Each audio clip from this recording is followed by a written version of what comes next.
हाय traders, आज हम जानेंगे किस तरह से मैंने गोल्ड के ट्रेड में 22,000 का प्रॉफिट किया है। तो सबसे पहले मैं आपको प्रॉफिट दिखा देता हूँ। तो यहाँ पर आप देख सकते हैं कि रिपोर्ट्स के सेक्शन में आ चुके हैं। यहाँ पर मैं कमोडिटी सेलेक्ट कर लेता हूँ और यहाँ पर हम डेट भी सेलेक्ट कर लेंगे 23 से 23 तक। तो यहाँ पर आप देख सकते हैं कि यहाँ पर आप एक बार रिफ्रेश भी आपको करके दिखा देता हूँ 20 से लेके 23 तक। तो यहाँ पर आप देख सकते हैं कि किस 22,480 का मैंने गोल्ड के ट्रेड में यहाँ पर प्रॉफिट को बुक किया है। तो चलिए हम इसके पीछे का लॉजिक को जान लेते हैं किस तरह से मैंने ट्रेड किया है।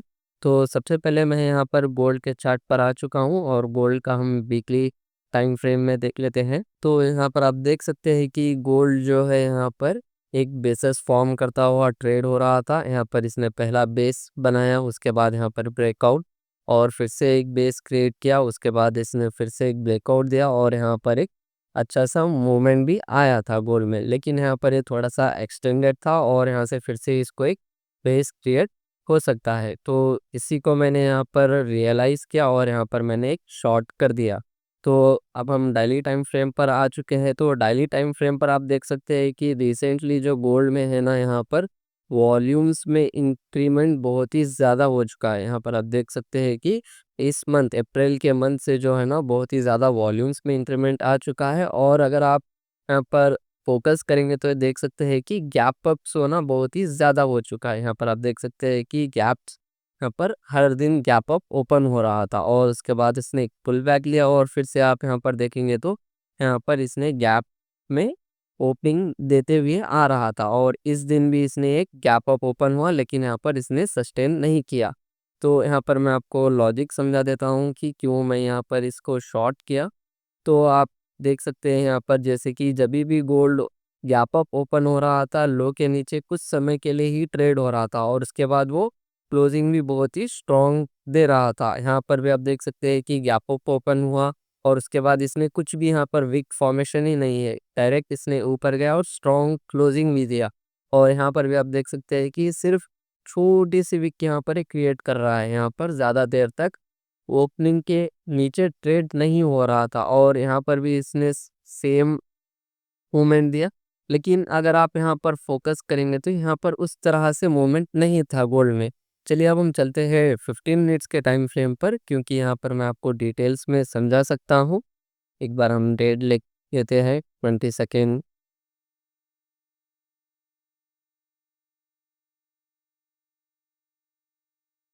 तो ये रहा 20 सेकेंड का चार्ट जो कि मैंने इसी दिन को शॉर्ट किया था।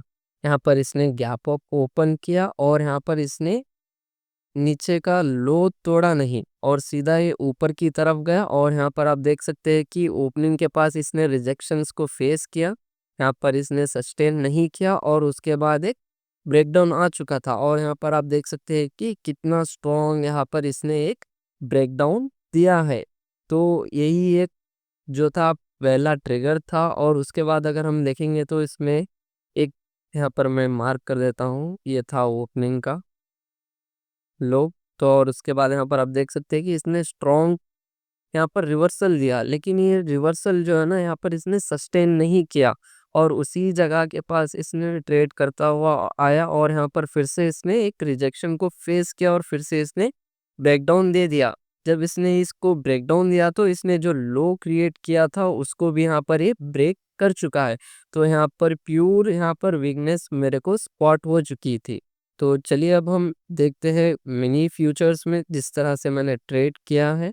तो यहाँ पर मैं आपको फिर से मार्क कर देता हूँ, ये रहा हमारा लो, ये था हमारा लो, हम इसको मार्क कर लेते हैं। तो ये था, जैसे कि हमने गोल्ड के चार्ट में देखा, यहाँ पर एक वीकनेस था और उसके बाद ये जो है ना यहाँ पर सस्टेन नहीं किया, फिर से यहाँ पर एक स्ट्रॉन्ग रिजेक्शन आया और जब ये इस कैंडल को इसने क्रिएट किया जो कि बहुत ही स्ट्रॉन्ग वीक कैंडल है, यहाँ पर सेलिंग प्रेशर बहुत ही ज़्यादा आ चुका था। जब ये ऊपर फिर से रिवर्सल कोशिश कर रहा था तो मैंने यहाँ पर इसको शॉर्ट कर दिया था। इस कैंडल में मैंने इसको शॉर्ट किया है। यहाँ पर मैं जूम कर लेता हूँ और मैंने स्टॉप लॉस जो है 0.51% का यहाँ पर रख दिया था। इस कैंडल के मैंने हाई को यहाँ पर रख दिया था और यहाँ पर मैंने इसको शॉर्ट किया है। और यहाँ पर आप देख सकते हैं कि मेरा स्टॉप लॉस होते होते बच चुका था। यहाँ पर मेरा स्टॉप लॉस था 97,811 और इस कैंडल का हम हाई देखेंगे तो 97,800 है। यहाँ पर मैं मार्क कर देता हूँ, 97,811 मेरा स्टॉप लॉस था। और जब यहाँ पर आप देख सकते हैं कि हाई जो है इसका 97,800 था, जो कि सिर्फ 11 पॉइंट से मेरा स्टॉप लॉस जो है बच चुका था, नहीं तो मैं इस ट्रेड के बाहर हो जाता था। और उसके बाद यहाँ पर आप देख सकते हैं कि इसने एक अच्छा सा मूवमेंट दिया और फिर से इसने यहाँ पर आके एक रेजिस्टेंस फेस किया। और अगर हम इस चार्ट को थोड़ा सा ज़्यादा गौर पर देखेंगे ना, तो यहाँ पर आप देख सकते हैं कि एक लोअर लोस का यहाँ पर इसने स्ट्रक्चर फॉर्म किया है। यहाँ पर आप देख सकते हैं कि किस तरह से इसने लोअर लोस का स्ट्रक्चर फॉर्म किया था, तो इसलिए मैंने यहाँ पर ब्रेक इवन पे आया था, फिर भी इस स्टॉक को होल्ड किया। और अगले दिन जब मार्केट खुला तो यहाँ पर तो मैंने एग्जिट कर दिया। और एग्जिट भी जो है ना, मैं यहाँ पर 4 आवर ट्रेड बुक किया था, यहाँ पर मैंने कहीं पर एग्जिट कर चुका हूँ। अगर हम ट्रेड प्राइस देखेंगे, यहाँ पर आप देख सकते हैं कि 95,062 रुपीज़ पे मैंने एग्जिट कर दिया था। और इसका जो उसी दिन का लो है वो 93,900 तक गया था, लेकिन मैंने जो है ना यहाँ पर अराउंड इसी जोन में मैं कहीं पर यहाँ पर एग्जिट कर चुका था मोस्टली। हाँ, इसी कैंडल पे मैंने एग्जिट कर दिया था, क्योंकि यहाँ पर मेरे को एक सपोर्ट जो नज़र आ रहा था, मैंने सोचा कि यहाँ पर ये सपोर्ट ले लेगा। 1 आवर टाइम फ्रेम पर मैं आपको दिखा देता हूँ, तो यहाँ पर एक सपोर्ट के काम कर रहा था, तो मैंने यहाँ पर एग्जिट मार दिया था।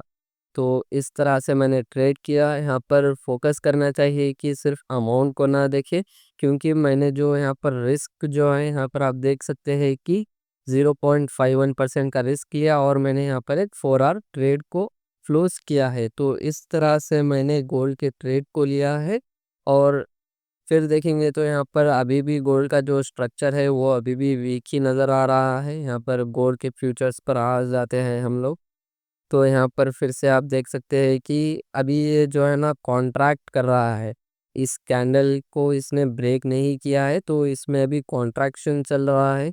अगर इसके लो को ये फिर से ब्रेक कर देता है तो यहाँ पर 20 मूविंग एवरेज तक का हमें ट्रेड मिल सकता है। अगर इसको ये ब्रेक कर देता है तो मैं यहाँ पर ज़रूर एक अटेम्प्ट कर सकता हूँ। और यहाँ पर मैंने जो रिस्क लिया था वो पोर्टफोलियो के ऊपर 0.75% का रिस्क लिया था, जो कि मेरे पोर्टफोलियो को अच्छा सा इम्पैक्ट मिला है, जो कि 3% का मुझे रिटर्न ऑन पोर्टफोलियो मिला है।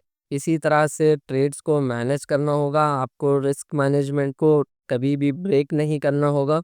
अगर मैं जर्नल में भी आपको बता देता हूँ, यहाँ पर मैं अपने जर्नल पर आ चुका हूँ, तो यहाँ पर आप देख सकते हैं कि अगर मैं मेरा आपको प्रॉफिट बता दूँ इस मंथ का, तो यहाँ पर 22,300 का मैंने इस ग्रॉस प्रॉफिट है। ये चार्जेस को एक्सक्लूड करके, अगर हम चार्जेस को इंक्लूड करेंगे तो मेरा थोड़ा प्रॉफिट कम ही रहेगा।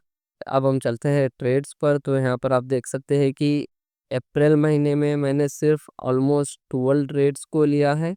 और जो कोई भी यहाँ पर आप ट्रेड देख सकते हैं, अगर सिर्फ मेरे 1 2 3 4 ही ट्रेड्स जो है विनिंग ट्रेड्स है और बाकी के जो 8 ट्रेड्स है वो लूजिंग ट्रेड्स है। लेकिन यहाँ पर जो मेन इम्पोर्टेंट है वो रिस्क मैनेजमेंट है, क्योंकि मेरे out of 12 trades 8 losing trades है, लेकिन मेरा जो विनिंग ट्रेड्स है वो सिर्फ 4 ही विनिंग ट्रेड्स है। और यहाँ पर मैं रिस्क रिवॉर्ड की बात करता हूँ, 4 विनिंग ट्रेड्स में भी यहाँ पर आप देख सकते हैं कि 2 ट्रेड्स जो है 2 आवर पे मैंने बुक किया है, एक ट्रेड जो है ब्रेक इवन पे है, वो भी मिनिमम प्रॉफिट है जो कि चार्जेस में ही निकल जाएगा। और एक ही ट्रेड है जिसमें मेरा पूरे मंथ का यहाँ पर प्रॉफिट बन चुका है, जो कि 4.6 आवर मैंने यहाँ पर बुक किया है। और यहाँ पर आप देख सकते हैं कि पूरा प्रॉफिट जो है ना इसी ट्रेड से मेरा आया हुआ है। अगर हम रिस्क ऑन पोर्टफोलियो भी देखेंगे तो यहाँ पर मैं आपको बता देता हूँ, अगर मैं इस गोल्ड के ट्रेड को 1 मिनट आपको, तो यहाँ पर आप देख सकते हैं कि मैंने रिस्क 0.7% किया है। और दूसरे ट्रेड्स पर मैं जो है ना यहाँ पर रिस्क को मिनिमम में रखता हूँ, क्योंकि अभी मार्केट जो है ना फिर से वीक हो चुका है और एक ही दिन में मेरे ऑलमोस्ट 4 ट्रेड्स का जो है ना एसएल हिट हो चुका था। यहाँ पर आप देख सकते हैं कि एचईजी जो है पहले ही हिट हो गया था और फ्राइडे के दिन जो है मेरे 3 ट्रेड्स का एसएल हिट हुआ है। 25th को जो है ना यहाँ पर आप देख सकते हैं कि 3 ट्रेड्स का एसएल हिट हुआ था और तीनों ट्रेड्स का अगर मैं टोटल भी कर लेता हूँ तो यहाँ पर आप देख सकते हैं कि 2070 है और एक ट्रेड का 450 है और एक ट्रेड का जो है ना 1350 है, सॉरी, ये 583 है।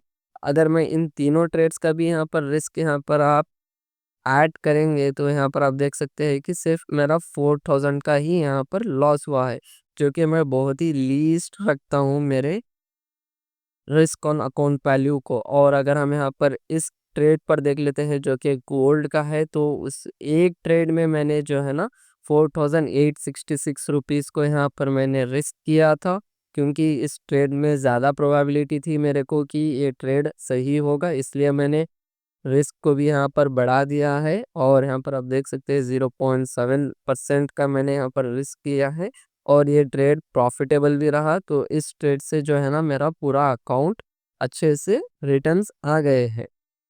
तो ये था मेरा ट्रेड का एनालिसिस। अगर आपको वीडियो अच्छा लगा होगा तो ज़रूर लाइक कीजिए, सब्सक्राइब कीजिए और शेयर कीजिए।